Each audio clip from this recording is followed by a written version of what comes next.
जी अस्सलाम वालेकुम। कैसे हैं सब लोग? ठीक हैं, मैं भी ठीक हूँ, शुक्र है अल्लाह पाक का। गुर्बत वो जालिम चीज़ है जो इंसान को उस रास्ते पर धकेल देती है जहाँ सिर्फ बेबसी, मजबूरी और मौत का राज होता है। आसान अल्फाज में ये कि दुनिया में ऐसे बहुत से लोग गुजरे हैं जो अपने सुनहरे मुस्तकबिल को बेहतर करने के लिए अपना घर छोड़कर गैर कानूनी तरीके से यूरोप जाते हुए रास्ते में मारे गए। कोई जंगल में भूख प्यास की वजह से मारा गया तो कोई समंदर में डूबकर हलाक हुआ। किसी को एजेंट ने गोली मार दी तो कोई सहराओं में तपते सूरज के नीचे अपनी जान हार गया। दुनिया ऐसे बहुत से लोगों की कहानियों से भरी पड़ी है, मगर आज की इस वीडियो में मैं आप लोगों को एक ऐसे पाकिस्तानी की कहानी बताऊंगा जिसकी उम्र सिर्फ 16 साल थी और उसे यूरोप जाने का इतना शौक था। ना तो उसने अपनी ज़िंदगी के बारे में सोचा और ना ही अपने माँ बाप के बारे में कि मेरे मरने के बाद या मेरे जाने के बाद इनका क्या हाल होगा। मैं बात कर रहा हूँ अजान अफरीदी की, जो कि पेशावर का रिहायशी था और उसका बड़ा भाई पहले से स्वीडन में मुकीम था। उसे भी यूरोप जाने का बहुत ज़्यादा शौक था क्योंकि उसका मामू इटली में रहता था और उसकी मामू की पूरी फैमिली इटली में सेटल थी। उसके मामू के बेटे उसे इटली में पिक्चरें वीडियो बना बना कर व्हाट्सएप पर सेंड करते रहते थे, तो उसे भी यूरोप जाने का शौक पैदा हुआ। तो वो अपने भाई को हर बार कॉल में यही कहता कि यार मुझे भी बुलाओ। तो उसका भाई उसको कहता कि यार तुम अम्मी अब्बू के पास रहो, तुम्हें जो चीज़ चाहिए मैं तुम्हें दिलाता हूँ। क्या चाहिए? मोबाइल चाहिए, किसी चीज़ की हमें कमी तो है नहीं। तो उसने कहा कमी एक ही चीज़ की है कि मुझे भी यूरोप आना है। तो उसके भाई ने कहा कि मैं डायरेक्ट तुम्हें स्वीडन नहीं बुला सकता, मैं मामू के साथ बात करता हूँ, वो तुम्हें पहले तुर्की बुलाएगा और तुर्की से तुम इटली आओगे, इटली से फिर तुम्हें मैं स्वीडन बुलाऊंगा। तो उसके मामू ने किसी एजेंट के साथ बात की तो उसे पहले ईरान से तुर्की में लाया गया। तुर्की में कुछ दिन उसके मामू के दोस्त के पास वो रहा। तो वहाँ से फिर एक एजेंट के साथ उसके मामू ने बात की कि हमारा एक लड़का है अजान नाम का, जितने भी पैसे मांगोगे हम तुम्हें पैसे देंगे, इसे तुमने सही सलामत इटली में पहुँचाना है। तो एजेंट ने कहा कि ठीक है, हम थोड़े लोगों की गेम में इसको डाल देंगे और ये 2-3 दिन के अंदर ही आपके पास पहुंच जाएगा।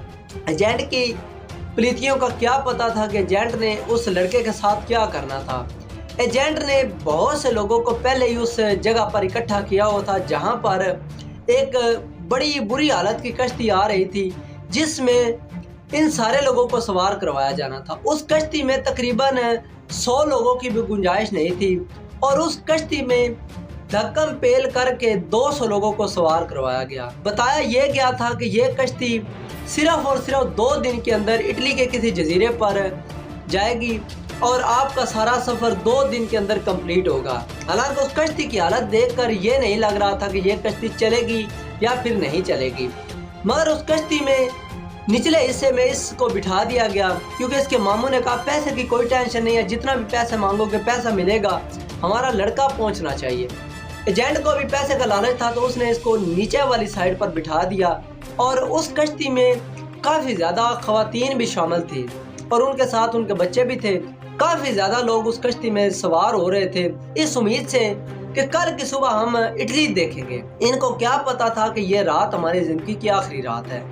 कश्ती समंदर में चल पड़ी और इन सारे लोगों ने दुरूद शरीफ पढ़ना शुरू कर दिया, दुआएं करना शुरू की कि या अल्लाह मैं खैर खैरियत से इटली पहुंचूं। जब कश्ती 1 दिन 2 दिन चली, एजेंट उस कश्ती में तकरीबन 3-4 सवार थे और लोगों को कोई भी खाने पीने की चीज़ नहीं मिल रही थी। जो भी उनके पास था, बिस्किट थे या फिर जूस थे, वो उन सारे लोगों ने 1-1.5 दिन के अंदर ही ख़त्म कर दिया और लोग एक दूसरे से बैग छीन रहे थे कि किसी के पास कुछ खाने को मिल जाए। तो एजेंटों ने कहा कि अभी परेशान होने की कोई ज़रूरत नहीं है, हम अगले 1 घंटे के अंदर ही हम इटली के किस जजीरे पर लैंड करेंगे। इनको दूर से ही इटली का एक झंडा नज़र आया तो एजेंटों ने बताया वो सामने इटली नज़र आ रहा है आपको। तो सारे लोग बड़े खुश हुए कि हम खैर खैरियत से इटली पहुंच चुके हैं। रात का समा था तो रोशनियाँ इन्होंने देखी कि वो रोशनियाँ इटली के जजीरे पर हमें नज़र आ रही हैं, तो हम थोड़ी देर में इटली पहुंच जाएंगे। एक दूसरे से लोग गले मिल रहे थे, खुशी का इजहार कर रहे थे कि हम बिना किसी खतरे, बिना आर्मी वालों की नज़रों में आए हम लोग पहुंच गए इटली में।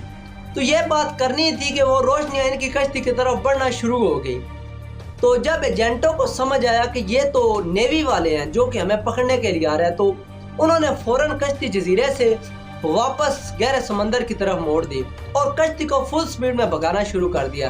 کشتی پر پہلے سے ہی گنجائش سے زیادہ لوگ تھے اور کشتی اتنی زیادہ سپیڈ میں چل نہیں رہی تھی، تو ایجنٹوں نے کشتی کی سپیڈ کو بڑھانے کے لیے لوگوں کو باغوں سے پکڑ کر سمندر میں پھینکنا شروع کر دیا۔ لوگوں کو کچھ سمجھ نہیں آ رہا تھا کہ یہ ایجنٹ ہمیں کیوں پھینک رہے ہیں۔ کشتی پر خوف کا عالم بن گیا اور کافی زیادہ لوگوں کو ایجنٹ سمندر میں پہلے ہی پھینک چکے تھے، جس میں بچے بھی شامل تھے، عورتیں بھی شامل تھیں۔ ہر بندہ کشتی پر خوف کے عالم میں تھا کہ شاید اگلی باری میری ہوگی۔ اس کو انہوں نے نیچے بٹھایا ہوا تھا تو اس کو کوئی خطرہ نہیں تھا۔ جو بندے اوپر کھڑے ہوئے تھے، بیٹھے ہوئے تھے، ان کو ایجنٹ پھینک رہے تھے اور کشتی اس طرح سپیڈ میں پکڑ رہی تھی۔ جب کشتی کافی زیادہ سپیڈ میں تھی تو ان کو سمجھ ہی نہیں آئی کہ کشتی ہمیں کس طرف لے کر جا رہے ہیں۔ آرمی والوں سے بچنے کے لیے انہوں نے پہاڑی راستے کی طرف کشتی کو ڈال دیا اور کشتی پہاڑی چٹانوں سے ٹکرا گئی اور کشتی کے ٹکڑے ہو گئے۔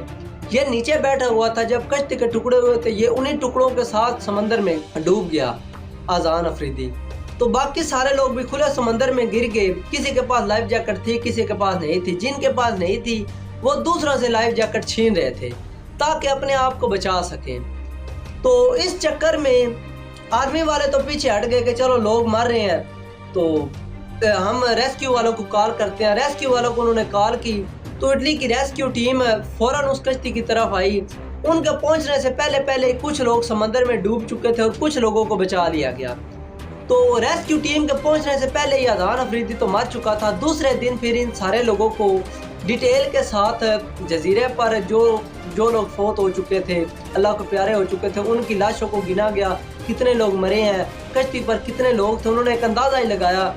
تو اس کی لاش بھی انہوں نے کشتی کے ٹوٹے ہوئے حصے سے نکال لی اور انٹرنیشنل نیوز پر چلوائی، BBC نیوز۔ تو اس کے گھر والوں کو جب یہ نیوز پتہ چلی، سب سے پہلے اس کے ابو کو پتہ چلی، تو اس نے اس کی امی کو نہیں بتایا، کیونکہ یہ اذان افریدی اپنی امی کا اتنا زیادہ لاڈلا تھا کہ اگر اس کو تھوڑا سا بخار بھی ہوتا تو اس کی امی کہتی تھی کہ ڈاکٹر کے پاس لے کر چلو۔ تو اس کے ابو نے اپنے دل پر پتھر رکھا اور اس کی امی کو نہیں بتایا، کہا کہ ہمارا بیٹا اٹلی پہنچ گیا۔ لوگ اس کے گھر میں افسوس کے لیے آ رہے تھے، تو اس کے ابو نے اس کی امی کو نہیں بتایا کہ یہ لوگ ہمارے گھر کیوں آ رہے ہیں۔ اس نے یہی بتایا ہوا تھا کہ ہمارا بیٹا اٹلی پہنچ گیا ہے اور یہ مبارکباد دینے کے لیے آ رہے ہیں، تو یہ اللہ کی مرضی تھی۔ تو ان کے گھر میں اس وقت ماتم کا سما ہے۔ بڑا بھائی سویڈن میں رو رہا ہے، ماموں اٹلی میں رو رہا ہے کہ ہم نے کتنی بڑی غلطی کی ہے اپنے بھانجے کو اٹلی بلا کر۔ تو ان کو کیا پتا تھا کہ اس کے ساتھ اصل میں انہیں کیا والا ہے۔ حالانکہ اس کو یورپ جانے کا اتنا زیادہ شوق تھا کہ وہ کسی صورت بھی یورپ جانا چاہتا تھا۔ حالانکہ اس کے ماموں نے کہا تھا کہ تم کچھ عرصہ ٹھہرو، ہم تمہیں لیگل بلائیں گے، تو اس نے کہا نہیں، انلیگل طریقے سے بھی کافی زیادہ لوگ پہنچ رہے ہیں، میں کسی کشتی پر سوار ہو کر آپ کے پاس آتا ہوں۔ ایجنٹ بھی اس کے ماموں کا تسلی والا تھا، مگر اس ایجنٹ کا کیا پتا تھا کہ وہ ان لوگوں کے ساتھ کیا کرے گا۔ حالانکہ ان کے ساتھ وہ ایجنٹ بھی مارے گئے تھے۔ یہ ایک انتہائی دردناک کہانی ہے جو میں آپ لوگوں کے ساتھ شیئر کرنا چاہتا تھا۔ اگر آپ لوگوں کو میری آج کی یہ ویڈیو پسند آئی ہو تو میری اس ویڈیو کو لائک کرے اور میری ویڈیو یار اپنے ان دوستوں کے ساتھ شیئر ضرور کیا کرے جو کہ اسی طرح غیر قانونی طریقے سے یورپ جانا چاہتے ہیں اور وہاں پر سیٹل ہونا چاہتے ہیں، تاکہ ان کا یورپ جانے کا خواب ان کو یہ سامنے نظر آئے کہ یورپ جانا کتنا زیادہ مشکل ہے۔ اگر آپ لوگوں نے میرے چینل کو سبسکرائب نہیں کیا ہو تو میرے چینل کو سبسکرائب کر لیں، بیل آئیکن پریس کریں تاکہ اس طرح کی دردناک اور انٹرسٹنگ سٹوریز آپ لوگوں تک بر وقت پہنچتی رہیں۔ نیکسٹ ویڈیو تک مجھے دیں اجازت، تب تک اپنا رکھیں خیال۔ اللہ نگہبان۔ For more updates, subscribe to our channel, click the show links and enjoy watching the videos.